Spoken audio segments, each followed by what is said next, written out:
Hello and welcome to the Money Queen podcast. I am Alex Nicolaitis, the Money Queen. I am here to break the stigma that we don't talk about money here. I will deliver the loving bitch slaps that you need in your business to elevate you as a leader and support you through to that next level of welcoming in the wealthiest version of yourself. Backed by 14 years in the accounting and bookkeeping industry, I utilize the support of the masculine systems, structure, and ATO compliance combined with the feminine energetics of mentoring and allowing ourselves to be open to receiving and holding space for queens like yourself who are committed to forming a healthy relationship with money. So hit that subscribe button, leave me a rating, and I cannot wait to have you by my side as we raise the feminine collective and create true generational wealth and change. As we are getting closer and closer to the 25th of December, the day that, as some may say, the world freaking ends, PSA, it does not. You don't need to get all the things done and organised before the 25th of December. If this is you listening, Jan, settle down. If you're listening in the car running to the shops because you haven't got all your Christmas shopping done, take a breather right now and actually stop and appreciate what your current reality is. The beautiful car that you are in, the ability to drive to the shops right now. Or if you're driving to work, the fact that you have a job to even go to, or you have a business to go to, that you created one, that you have a family to buy for, that you have money in your bank to buy presents and gifts to show people your love and affection. Take a moment to actually be present with where you are right now.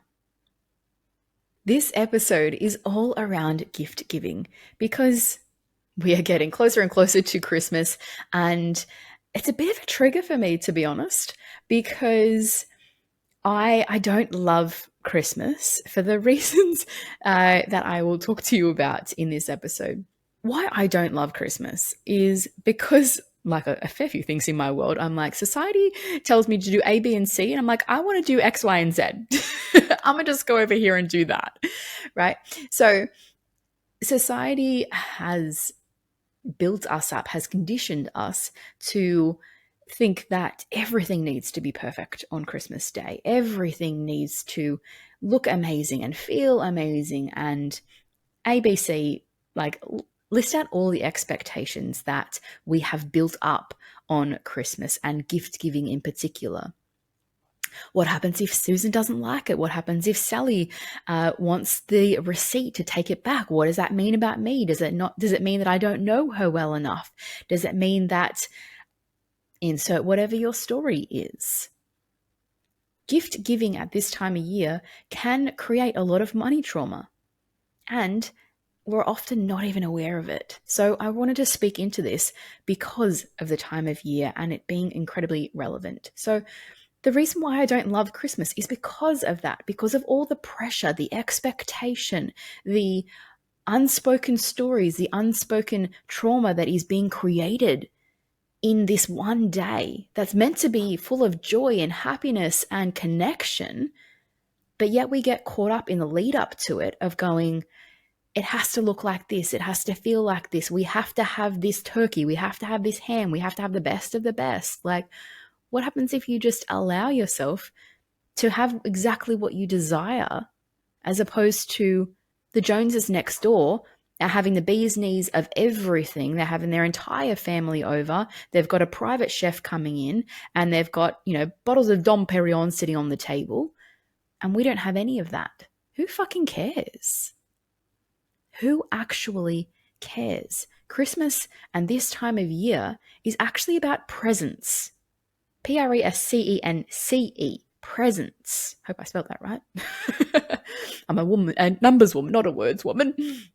And that's why Christmas time gives me the shits, because people choose to get caught up in societal bullshit around getting presents for people, getting gifts for people, as opposed to the true meaning, I believe, around this time of year. It's to spend time with loved ones. It's to reconnect.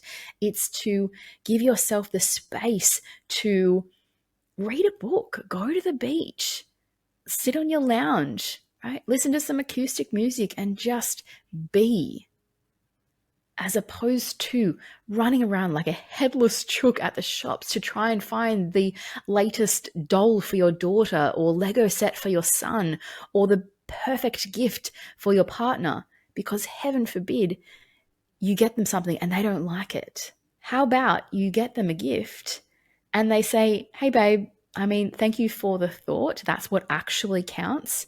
However, I would have loved this instead. Or having the conversation before even purchasing the gift and saying, hey, lover, what would you love to receive from me this Christmas? I've actually already prefaced this with my partner, and he knows my stance on Christmas. And I'm like, I value experiences as opposed to gifts, and as opposed to just shit being in our house. And so I'm like, at Christmas, because this is the first one together in our love relationship context, I said to him, I'm like, can we agree that on Christmas Day we will find an experience that we can share together during the next year, and that's our gift to each other, as opposed to buying something that we don't need for my house or your house or our house, and it just feeling empty and a bit pointless. So that is my truth, and it's been able to be communicated in a loving and effective way so that he's no longer going around the shops going, shit, what do I buy for this beautiful woman that I love who already has everything that she needs? But I have this societal expectation that I need to get this amazing gift for her. I'm sitting there going, I don't want a piece of, I don't know, jewelry or furniture or something. I don't even know what he would have gotten me, but I don't want it. Everything that I desire, I already have in my world, right? And that actually includes him as the person. I don't need him to buy me anything. And communicating that from a place of love to say, let's experience something together. That creates meaning in my world. That creates joy. That is what I desire. Creates a deeper intimacy and connection in our relationship. And to go full circle, that's what Christmas is about. To create connection, to reconnect, to be with our loved ones, to experience everyone sitting at the table and being able to be harmonious together, or maybe not even harmonious, and being truthful of, I don't want to fucking be here right now. You may leave, right? Good on you, I say, for speaking your truth. Was it in the best moment? Perhaps not. But if that's your truth and it needed to explode on Christmas Day at Christmas dinner, then it is what it is. So often we get caught up in the expectations of a day, a moment, a season, and then in reality it's completely different. How long do you allow yourself to stay stuck in those stories or to stay stuck in that reality, as opposed to having that brutally honest conversation with yourself to be like, well, this actually just happened. Because it's happened, I can't change the past. It's now in the past. The only thing that I have control over and then I can influence is what happens from now moving forward. If you are one that is sitting in that place of, I need to buy my loved one's gift, but I'm sitting in so much anxiety and stress and I don't want to, but I know that I need to, I challenge that. Can you actually have a conversation with them prior to Christmas or prior to their birthday or prior to the anniversary to ask them, what would you love to receive from me? Yes, it's going to take a bit more effort. Yes, it may involve a few awkward conversations, but think about the outcome. In that scenario with my partner, think about that outcome. If you'd have bought me something, I don't know, okay, I don't have a TV. I don't want a TV. I have no desire to have a TV. If he bought me a TV because he saw something that was lacking, in inverted commas, in my apartment, I would have been like, no, I actually would have rejected that because I don't value having a TV in my apartment. I don't want it there. I have a painting, a beautiful painting where a TV should, inverted commas again, be in my apartment because I value artwork over a TV. I don't want the opportunity to just sit and turn off my brain and listen to pointless shit to be relevant and in my face. So that's not what I desired. But his perspective may be, oh, she's missing something. And my perspective is, I'm not missing anything at all. I'm actually gaining life by not having a TV in my apartment. can you have that conversation with the people that you love, the people that you are buying these gifts for, to lean into that, to change the narrative, right? This podcast is all about changing the conversation around money, right? We're obviously investing time and money into buying these gifts, and a really impactful purchase may be $10. It may be $10,000. You don't know the answer to that until you actually lean into that money conversation and speak to your loved one and say, what would impact you more? What would you love to receive? And this comes back to a conversation, I think 3 episodes ago, of dealing in the assumptions as opposed to the reality. Dealing the assumption of, oh, I think this is how my business is going, as opposed to this is how it's actually going. This is the data. These are the numbers. And what reality are you playing in right now? What reality are you living in? The assumption world or the factual world? Because basing your life off the assumption world, you're just going to continuously continue that story. When you allow yourself to lean into the factual world, then you can mix the facts with your stories, mix the fact with your expectations, mix the fact with additional facts. You can ask people, get more information, and then move forward more strategically from there, move forward more intentionally from there, move forward more impactfully from there. I've got a question for you. Do you want your 2024 to look exactly the same as this current year? Or are you ready for some sassy wake-up calls around your money world and a fire to be lit under your eyes? Introducing the Money Queen Coaching Package, a 6-week journey which has already been a key pivotal experience for queens just like you to shift their relationship with money. Get a personalized sacred money archetype reading, which is pretty much like a human design, but for your money world, filled with aha moments and 2 tailored 90-minute sessions to reset your money mindset and unleash your magnetic power. Click the link in the show notes to claim your throne, Queen. The process of gift giving in its true core essence, if you do not love that experience of buying a gift, it is actually a protection mechanism. And you're like, what do you even mean? Well, sit down, strap on in. It's because we want to protect ourselves from being rejected. Because what happens if you spend 2 hours today going to the shops, buying, let's say a ring, buying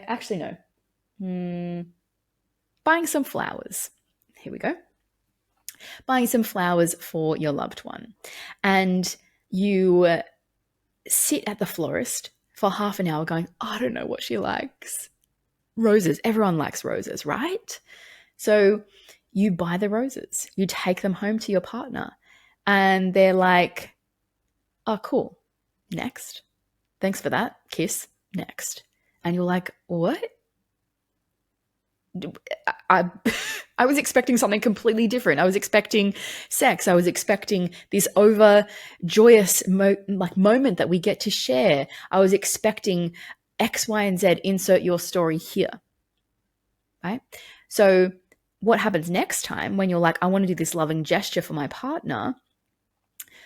I want to buy her flowers because all girls like flowers. Oops, no, actually, I remember the reaction that I got last time. And I don't want to experience that again. I don't want to be rejected again because I thought I was going to get sex from giving her roses. And I didn't. I got rejected in that. So I'm just not going to do that again.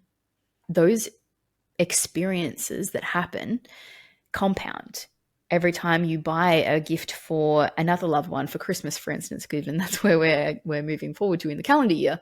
And they get it, they open up and you're like, oh, I'm so excited for them to open up their Lego, for instance. And they open up and they're like, oh, I've already got this. Or, oh, this is boring. Or, oh, that's a too simple one. Like I need one harder than that. Or I wanted a different one. This is not the one that I wanted, right? You experience whether or not you allow yourself to connect with the conscious or unconsciousness of the response. You connect with that rejection and you're like, fuck, I'm less than. I didn't meet their expectations. I don't want to experience that again. And as these experiences build up and build up and build up over your lifetime, you get to a place, or you can get to a place, where you simply don't want to buy gifts at all, Or your old friend perfectionism comes in and is just like, I need to spend 10 hours researching and 5 hours shopping to find the perfect gift for them so that I don't experience that rejection, so that they love this thing. What I would say to you in this situation, if you're resonating with this, is that everything touches everything. Where else in your world are you holding off on doing something for someone else? And it may be yourself inclusive in that because of fear of rejection. Where are you not offering your services to a client for fear of rejection? Where are you not creating a new course or a program for fear of rejection, i.e. no one's signing up?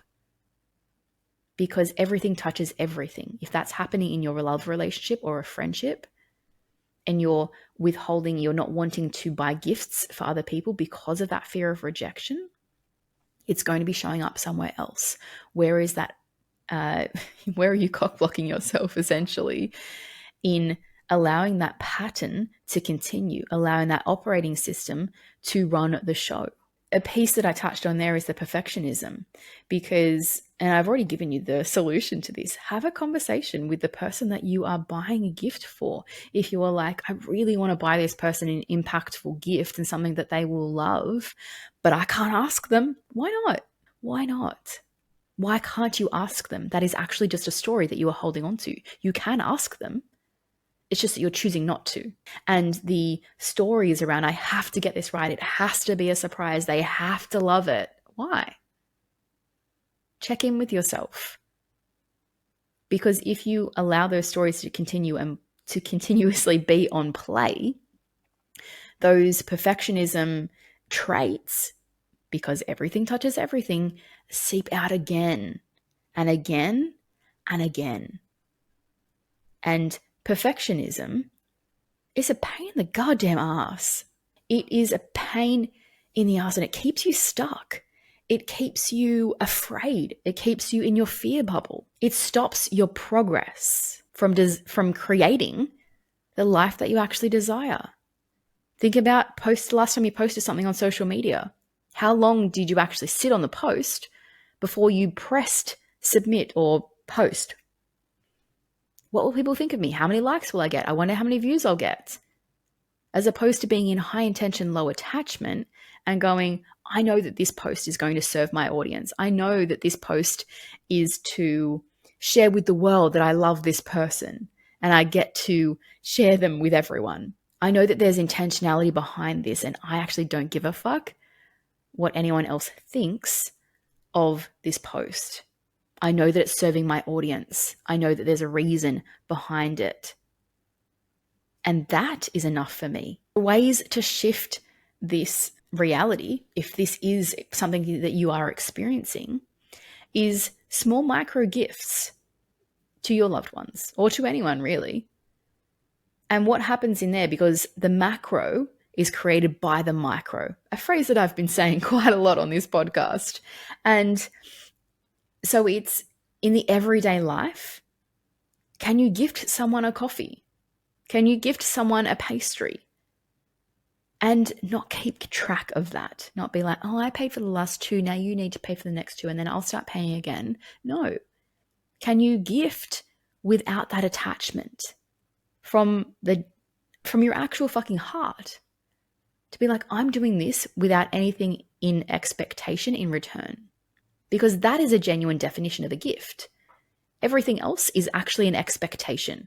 I'm giving you this coffee and now I've created an expectation that the next time that we have coffee, you are now to pay. Says who? Right? That's not a gift. That is a swap. That is an expectation.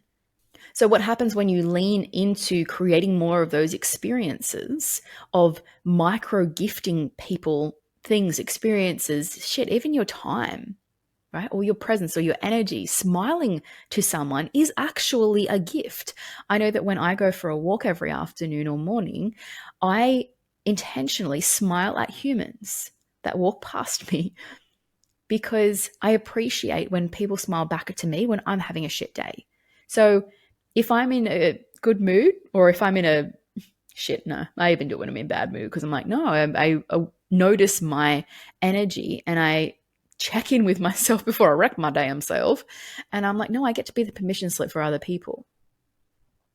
And I give out a few smiles to people, and maybe like 6 or 7 times out of 10, I get a smile back. And I'm like, oof, I love that.